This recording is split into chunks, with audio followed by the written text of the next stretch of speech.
नमस्कार दोस्तों, मैं दीपक शर्मा। आपके अपने YouTube चैनल दीपक साइंस क्लासेस में आपका स्वागत है।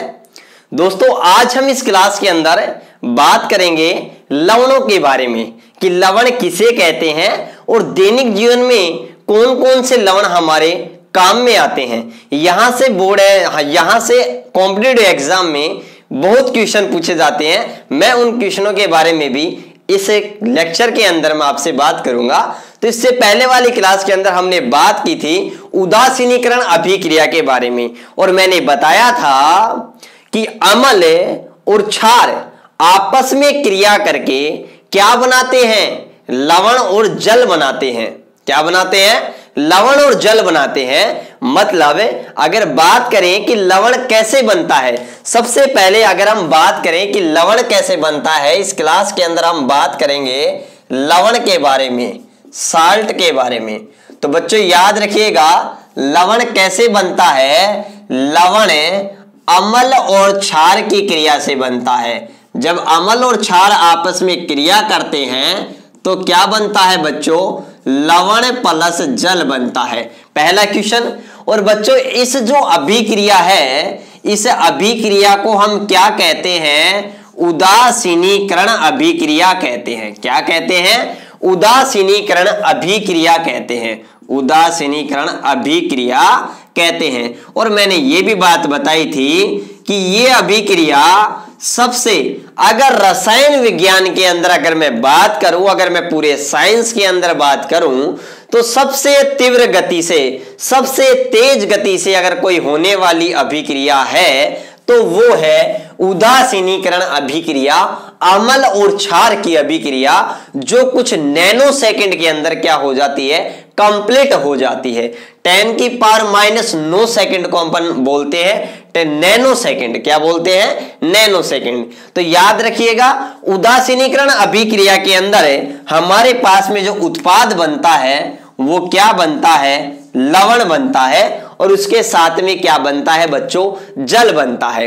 अब दूसरी बात करूं मैं कि लवणों के प्रकार, तो बच्चों याद रखिएगा, जो लवण होते हैं, जो लवण होते हैं वो कितने प्रकार के होते हैं रे?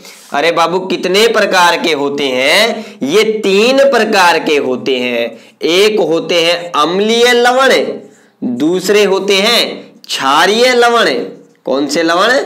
क्षारीय लवण। और तीसरे होते हैं बच्चों उदासीन लवण। कौन से लवण? उदासीन लवण। अब ध्यान से समझिएगा कि लवण होते हैं, अगर मैं लवण के प्रकार के बारे में बात करूं, किसके बारे में बात करूं? लवण के प्रकार के बारे में बात करूं, तो याद रखिएगा बच्चों, लवण के कितने प्रकार होते हैं? 3 प्रकार होते हैं। एक होता है अम्लीय लवण, दूसरा क्षारीय लवण, तीसरा उदासीन लवण। अब जो अम्लीय लवण होता है बच्चों याद रखिएगा, मैंने आपको बात बताई भी थी, अगर कोई भी अम्ल होता है तो उसकी पीएच हमेशा 7 से क्या होती है? कम होती है। क्या होती है? 7 से कम होती है। तो याद रखिएगा, अम्लीय लवण की पीएच 7 से क्या होती है? कम होती है। और क्षारीय लवण की जो पीएच होती है वो 7 से क्या होती है? ज्यादा होती है। क्या होती है? 7 से ज्यादा होती है। और जो उदासीन लवण होता है उसकी जो पीएच है वो कितनी होती है बच्चों? 7 होती है। तो ये बात मैंने पहले भी बता दी थी, अगर कोई विलयन जिसकी पीएच 7 है तो वो कैसा होगा? उदासीन। फॉर एग्जाम्पल आसुत जल। आसुत जल की पीएच कितनी होती है? 7, क्योंकि वह उदासीन होता है। ठीक है, तो उदासीन लवण की पीएच 7 होती है, क्षारीय की 7 से ज्यादा होती है और अम्लीय की 7 से कम होती है। और बच्चों आपको मैं बता दूं, जो अम्लीय लवण होते हैं वो नीले लिटमस पत्थर को क्या कर देते हैं? लाल। तो ये भी याद रखिएगा, ये नीले लिटमस पत्थर को, ये नीले लिटमस पत्थर को क्या कर देते हैं? लाल कर देते हैं। क्या कर देते हैं? लाल कर देते हैं। ध्यान से समझिएगा, अम्ल नीले लिटमस पत्थर को लाल कर देते हैं। मैंने आपको बताया था अम्ल के पीछे क्या आता है, लय। अम्ल के पीछे क्या आता है, लय, और लय का मतलब क्या है, लाल। अम्ल लाल करेंगे, और लाल किसको करेंगे, नीले को करेंगे। तो ये नीले लिटमस पत्थर को क्या कर देते हैं, लाल कर देते हैं, ठीक है ना। जबकि क्षारीय लवण होते हैं, ये लाल लिटमस पत्थर को, लाल लिटमस पत्थर को या लाल लिटमस पेपर को कैसा कर देते हैं, नीला कर देते हैं, नीला कर देते हैं, नीला कर देते हैं। और जबकि जो उदासीन लवण होते हैं, उदासीन लवण, इनका जो जलीय विलयन होता है उस पर लिटमस पेपर पर कोई प्रभाव नहीं डालता है। तो ये याद रखिएगा, लिटमस पेपर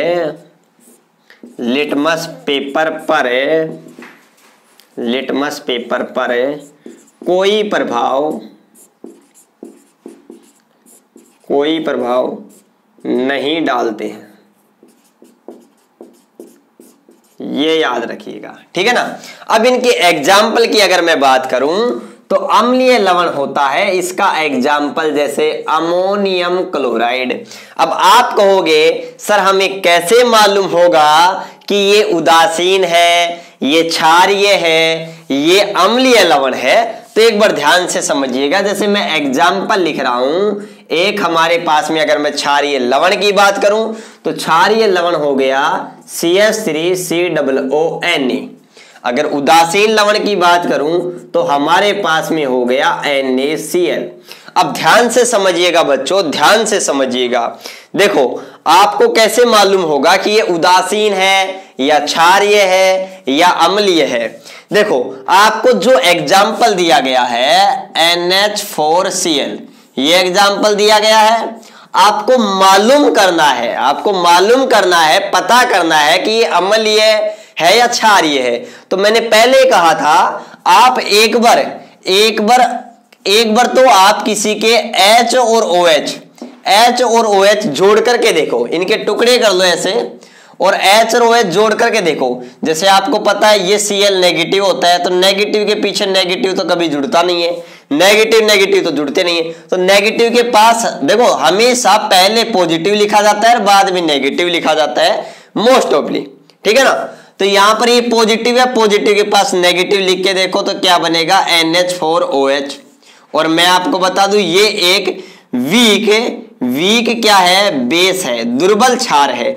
और जबकि इसके पास लिख के देखोगे तो HCl, और HCl एक आपको पता है स्ट्रॉन्ग एसिड है, स्ट्रॉन्ग एसिड है। और मैंने आपको कहा था कि लवण कौन सा बनेगा, लवण की प्रकृति क्या होगी, वो डिपेंड करेगा परबल कौन सा है। अरे बच्चों ये तो दुर्बल है, ये तो दुर्बल क्षार है, और ये क्या है, परबल अम्ल है। तो डिपेंड किस पर करता है, याद रखिएगा, जो परबल होगा, जो लवण होगा वही भी उस लवण की प्रकृति भी वही होगी जो परबल होगा। तो परबल क्या है यहाँ पर, अम्ल। तो परबल अम्ल है तो लवण बनेगा वो भी कैसा बनेगा, अम्लीय बनेगा। इस प्रकार से यहां देखो, यहां आपको पता है CH3COONA धातु पर हमेशा पॉजिटिव चार्ज होता है, अदर पर नेगेटिव होता है। तो यहाँ पॉजिटिव के पास कौन जाके जाएगा, नेगेटिव जाएगा। नेगेटिव क्या है, Na, और यह हो गया OH, और इसके पास में क्या चला जाएगा, COOH। मैंने कहा था H और OH को भेज करके देखो। तो यहां पर ये तो एसिटिक अम्ल है जो सिरके में पाया जाता है, ठीक है ना। और ये एक दुर्बल अम्ल है। और यहां पर NaOH जिसे कास्टिक सोडा कहते हैं, ये क्या है बच्चों, एक परबल है, क्षार है। तो लवण किसका बनेगा, लवण उसका बनेगा जो परबल क्षार है, वही उस लवण की क्या होगी, प्रकृति। तो यहां पर NaOH परबल है, इसलिए यहां पर ये जो लवण बन रहा है वो कैसा बन रहा है, क्षारीय बन रहा है। क्लियर। उसके बाद में यहाँ NaCl की बात करते हैं। तो ध्यान से समझिएगा, NaCl की कहानी बिल्कुल अच्छी है। NaCl की कहानी बिल्कुल सिंपल है। देखिएगा यहां पर जो NaCl है, NaCl सोडियम धातु है, Cl नेगेटिव है, यहां पर पॉजिटिव है तो इसके पास जाएगा नेगेटिव NaOH, इसके पास जाएगा पॉजिटिव, ठीक है ना। ये नेगेटिव है, ये पॉजिटिव, ये पॉजिटिव है, ये नेगेटिव। तो देखो NaOH आपको पता है क्या है, परबल क्षार, और HCl क्या है, परबल अम्ल। और मैंने आपको बताया था जब दोनों परबल हों तो जो लवण बनेगा वो कैसा बनेगा, उदासीन बनेगा। याद रखना, अगर अम्ल और क्षार में अगर दोनों परबल हों तो जो लवण बनेगा वो कैसा बनेगा, उदासीन बनेगा। अदरवाइज जो परबल है वही क्या बनेगा, लवण बनेगा। तो ये बात क्लियर हो गई होगी आपको। चलो आप इसका स्क्रीनशॉट लीजिए। नेक्स्ट फिर हम बात करते हैं किसके बारे में, लवणों के बारे में। एग्जाम्पल लेते हैं लवण के, ठीक है। अब ध्यान से समझिएगा। नेक्स्ट अब कुछ महत्वपूर्ण लवण हैं, उन लवणों के बारे में हम पढ़ते हैं, अच्छे से समझते हैं और आगे बढ़ते हैं, ठीक है। ध्यान से समझिएगा, एक एक को अच्छे से समझिएगा।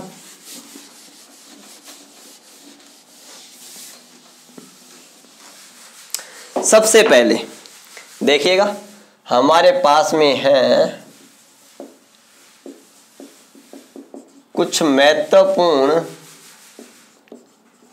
लवण एवं उनके उपयोग इस बारे में हमें बात करते हैं। ध्यान से समझिएगा। यहां सबसे पहले मैं सबसे इंपॉर्टेंट एक लवण ले रहा हूं, और बच्चों उस लवण का नाम है सोडियम क्लोराइड। क्या है, सोडियम क्लोराइड, जिसका सूत्र होता है NaCl। क्या होता है, NaCl। याद रखिएगा बच्चों, सोडियम क्लोराइड सबसे पहला हमारे पास में क्या है, लवण है, जिसका फॉर्मूला होता है NaCl। बच्चों याद रखिएगा, जो सोडियम क्लोराइड है इसका जो उपनाम है वो हमारे पास में क्या है, नमक। क्या है, जिसे हम घर के अंदर खाने के लिए जो नमक होता है ना, उस नमक का सूत्र क्या होता है, NaCl। याद रखिएगा, एग्जाम में क्वेश्चन पूछा जाता है नमक है या फिर वो बोलता है साधारण नमक या साधारण नमक का सूत्र क्या होता है, तो क्या बात बताओगे, NaCl। दूसरी बात, NaCl को बच्चों क्या कहते हैं, टेबल साल्ट। याद रखिएगा, इसे कोई बोलते हैं अपनी भाषा में लूण। क्या बोलते हैं, लूण, नमक रे, ठीक है ना।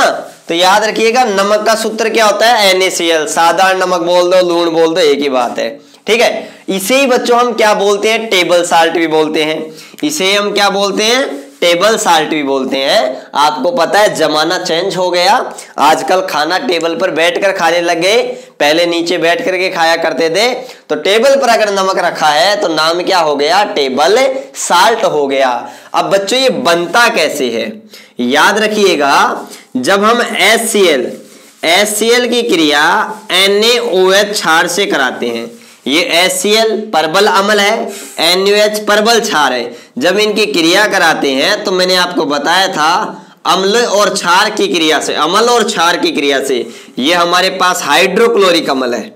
कौन सा अम्ल है, हाइड्रोक्लोरिक अम्ल है, हाइड्रोक्लोरिक अम्ल है। ये हमारे पास में सोडियम हाइड्रोक्साइड है।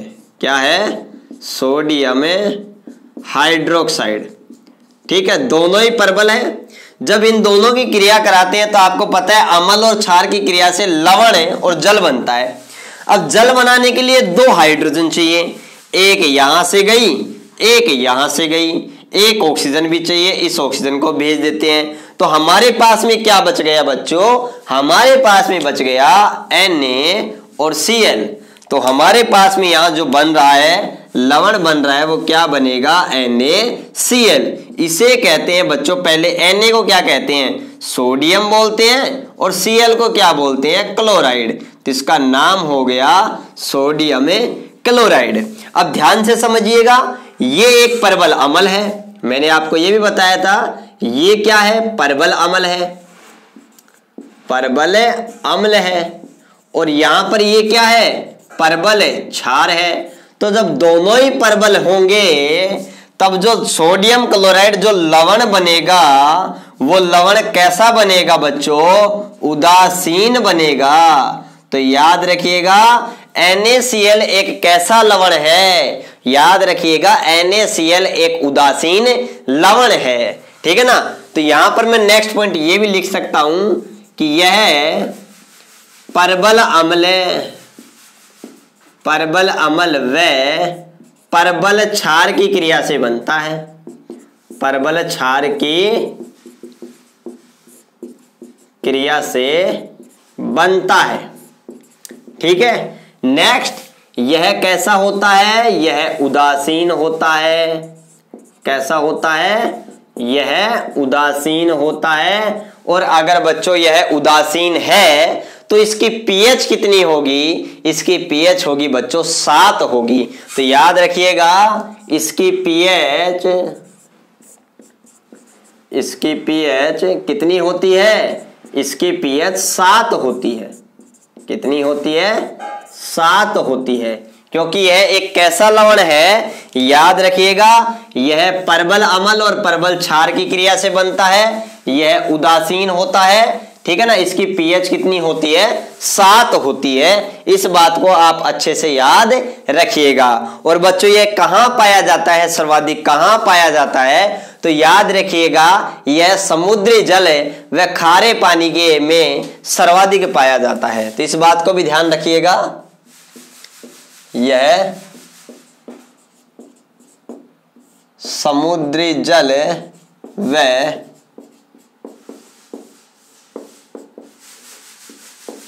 खारे पानी में सर्वाधिक पाया जाता है, ठीक है ना। इस बात को बड़े ध्यान से समझिएगा कि कहां पाया जाता है, सबसे ज्यादा समुद्री जल के अंदर पाया जाता है, खारे पानी के अंदर पाया जाता है, ठीक है ना। अब बात करते हैं जो NaCl है इसके क्या क्या उपयोग हैं। तो बच्चों पहला उपयोग है खाद्य परिरक्षक में, किसमें है, खाद्य परिरक्षक में खाद्य पदार्थों को खराब होने से बचाने के लिए नमक का भी प्रयोग किया जाता है। ये बात भी आप अच्छे से ध्यान रखिएगा, जो मांस के टुकड़े होते हैं उनके ऊपर उनको लंबे समय तक सुरक्षित रखने के लिए या खराब होने से बचाने के लिए उनके ऊपर नमक लगाया जाता है, ठीक है ना। अगर नेक्स्ट में बात करूं बच्चों और किसके अंदर इसका प्रयोग किया जाता है, तो याद रखिएगा इसका ही हिमकरण मिश्रण बनाया जाता है। आपने कभी आइसक्रीम वाले जो मटका कुल्फी वाले होते हैं उनके पास आपने नमक का पानी भी देखा होगा कि वो नलकी से बाहर निकालते हैं, वो हिमीकरण जो मिश्रण बनाते हैं ना, वो बर्फ को या कुल्फी को जमाने के लिए बनाए थे। तो उसके अंदर भी किसका प्रयोग होता है बच्चों, नमक का प्रयोग होता है। तो ये बात भी याद रखिएगा, हिमीकरण मिश्रण बनाने में किया जाता है। नेक्स्ट खाने के रूप में किया जाता है,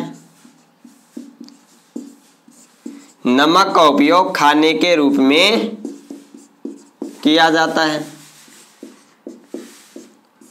ठीक है ना। इस बात को भी ध्यान रखिएगा।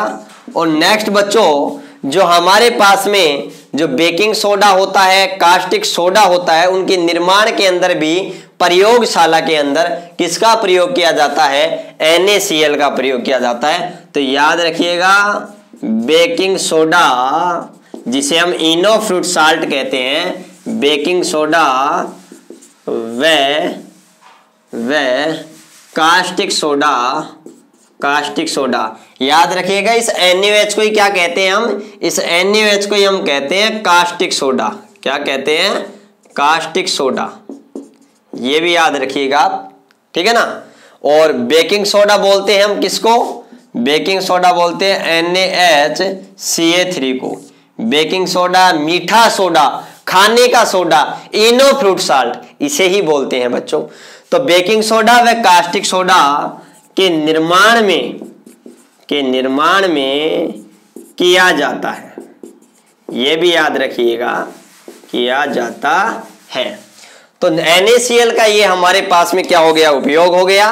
खाद्य परिरक्षक के रूप में प्रयोग किया जाता है, हिमीकरण मिश्रण बनाने में किया जाता है, खाने के रूप में किया जाता है, और बेकिंग सोडा और कास्टिक सोडा के निर्माण में किया जाता है। और बच्चों एक तो यह समुद्री जल के अंदर और दूसरा खारे पानी के अंदर ये क्या पाया जाता है, सर्वाधिक मात्रा में पाया जाता है। आप इस बात को अच्छे से ध्यान से समझिएगा। चलो आप इसका स्क्रीनशॉट लीजिएगा, ठीक है बच्चों।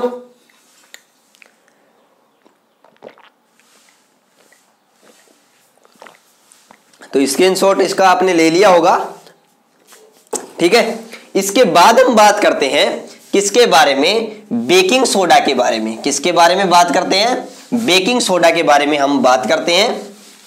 ध्यान से समझिएगा कि बेकिंग सोडा क्या है, किसे कहते हैं हम बेकिंग सोडा। ध्यान से समझिएगा, बड़ा इंपॉर्टेंट है। दूसरा लवण आता है हमारे पास में बेकिंग सोडा। बच्चों इसका जो सूत्र होता है वो होता है NaHCO3।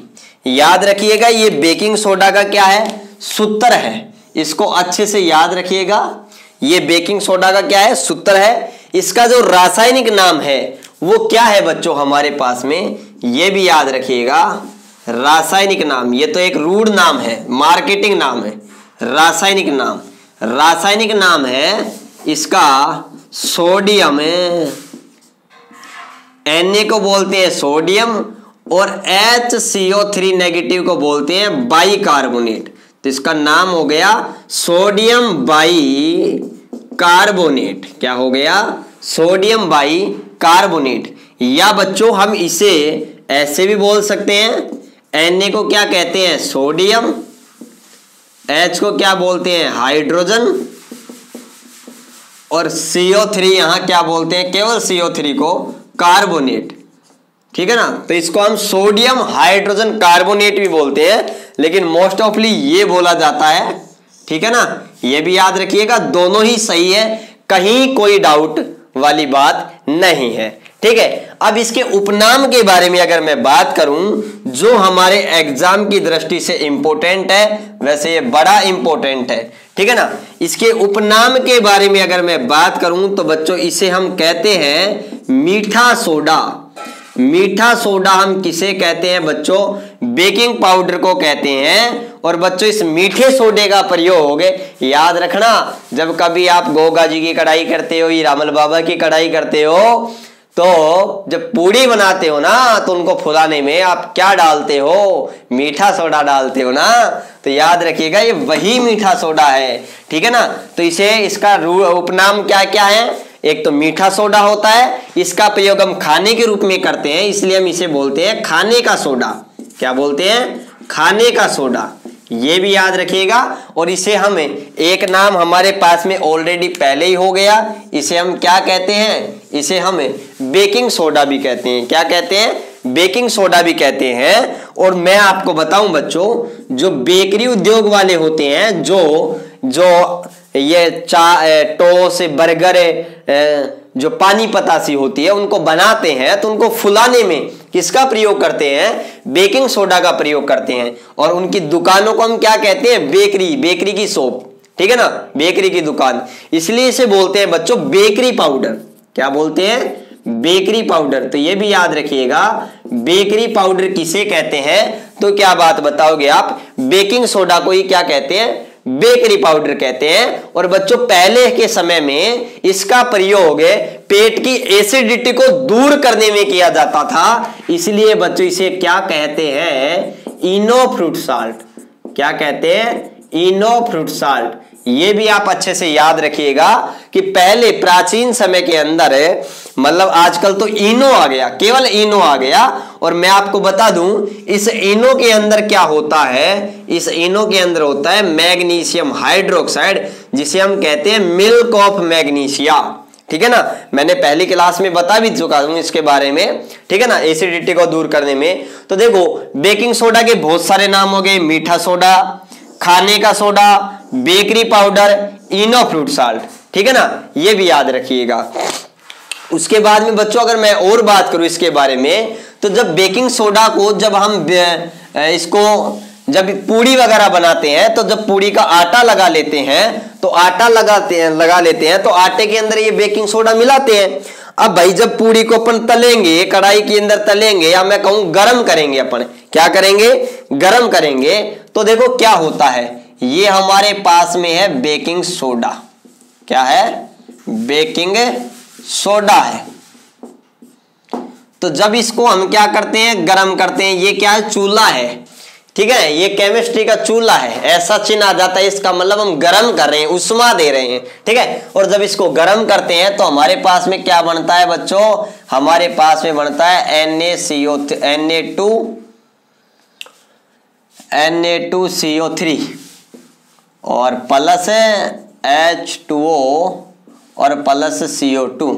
ये जो गैस होती है ना, ये जो गैस CO2, ये CO2 गैस ही खमीर वगैरह को फुला देती है, या मैं कहूं पानी पतासी वगैरह को क्या कर देती है, फुला देती है, इस CO2 के कारण, ठीक है ना। इस बात को भी आप अच्छे से ध्यान से समझिएगा। बाकी ये समीकरण बैलेंस है, कोई दिक्कत वाली बात नहीं है। इसे बोलते हैं सोडियम कार्बोनेट, ठीक है ना, ये याद रखिएगा।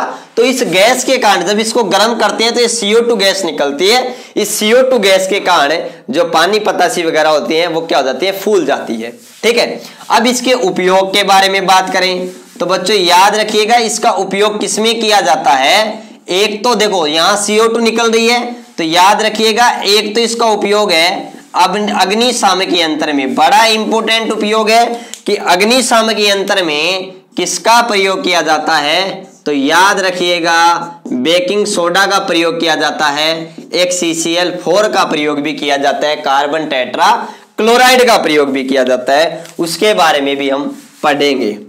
और दूसरा उपयोग हम किसके अंदर करते हैं बच्चों, तो याद रखिएगा सोडा वाटर होते हैं, तो सोडा युक्त शीतल पेय पदार्थ वगैरह बनाते हैं, उनके अंदर भी क्या डाला जाता है, बेकिंग सोडा डाला जाता है। तो मैं ये भी कह सकता हूं सोडा वाटर बनाने में, सोडा वाटर जो कोल्ड ड्रिंक्स वगैरह होती हैं उनको बनाने में भी क्या डाला जाता है, बेकिंग पाउडर डाला जाता है। इस बात को आप ध्यान रखिएगा। और पहले के टाइम में इसका उपयोग एक इनो की तरह किया जाता है, या मैं कहूं पेट की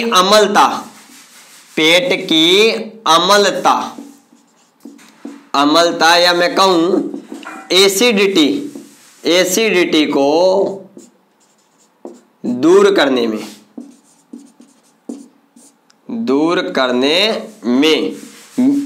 करने में भी किसका प्रयोग किया जाता था, बेकिंग पाउडर का प्रयोग किया जाता था। इसलिए आप अच्छे से याद रखिएगा। और लास्ट इसका प्रयोग किसमें किया जाता है, बेकरी उद्योग